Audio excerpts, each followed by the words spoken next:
Hey everyone, as you know, running is a single leg sport. You are always on one leg. You're just switching from leg to leg. So it's really important that you strengthen those lower extremity muscles. Those muscles lining your shin bone, your calf, the small muscles in your feet. These are all really important for injury prevention. So what I'm going to share with you today is some balancing exercises that you can do pretty much anywhere with. So for the balancing exercises, I want people to build up to at least 1 minute. So if you're a beginner, you might need to start with 15 seconds and do that. Break it up however works for you, depending on your ability level and your experience. So the first exercise is really simple. You're just going to balance on one leg. And when you're doing this, it's really important that you have correct posture. So this can improve the more you do it as well. So you want to imagine if you're laying down flat on the floor and you have that tailbone tucked and your back nice and flat and your core engaged. You want to be doing that as well when you're doing these balancing exercises.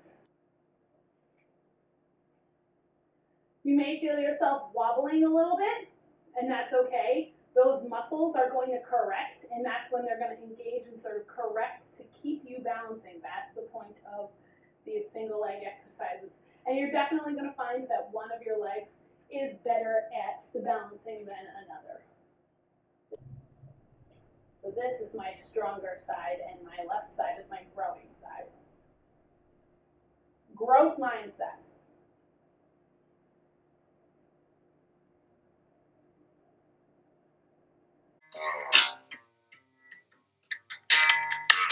So the next one is single leg cone touches. You don't need cones. This is just it's helpful to have so you have a goal of where you want to reach to, but you don't need cones. This is just a helpful visual for you.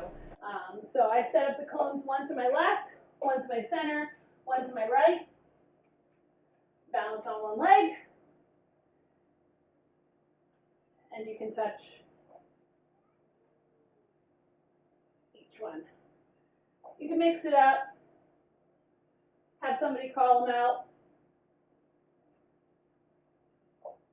And you still want that proper core engagement, so you're hinging from the hip, you're not arching your back over, so it's really just a hip hinge. It's really similar to like what a deadlift would be. So pressing your heel down to the ground and engaging those lower legs and engaging the hamstring and the glute.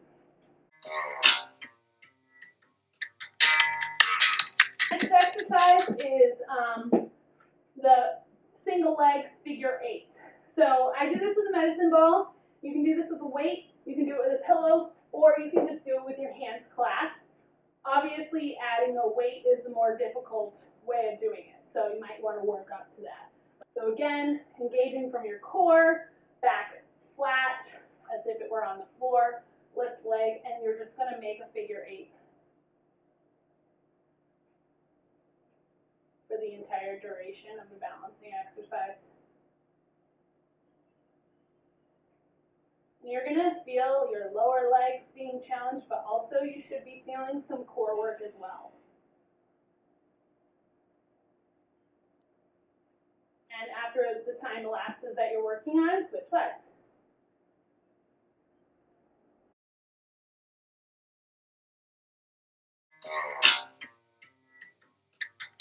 This is the one exercise that does require a medicine ball for you to do, but if you're not able to do this, you can repeat one of the earlier exercises. This one just adds a little bit of force and core engagement.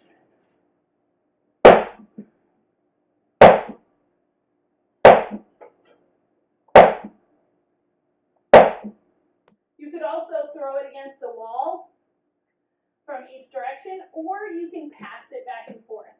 So if you don't have a medicine ball, you can use a pillow or something for you to catch with a partner and pass it back and forth, and they can challenge you which way for that unpredictability. But using the medicine ball is really nice because it adds a little weighted component.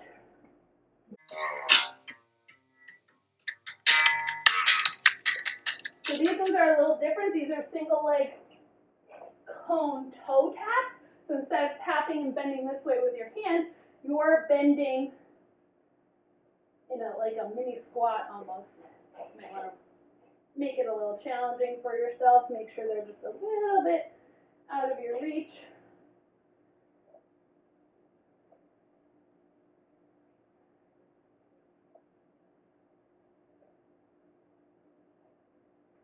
So this is a lot of single leg in one day. So again, you have to work up to it. You can start with 15 seconds on each leg. So that's it. And remember, work up to it. Start with 15-second increments. Build up to 20 seconds, 30 seconds, 45 to a minute. It should be only 5 minutes max per leg. That's a lot of work. Is still not challenging you enough, you can stand on a stability disc. I'm not able to demonstrate that in its entirety yet because I'm still recovering from an injury. It's perfectly okay to take the modification. You can also modify by doing a kickstand version of it. You're standing on one leg, but you have your other leg as a supporter. That's perfectly okay too. Remember, this is to help build strength, not to injure you further. So you really want to modify where needed, and there's nothing wrong with that. Take the modification if you need it. That's it for today.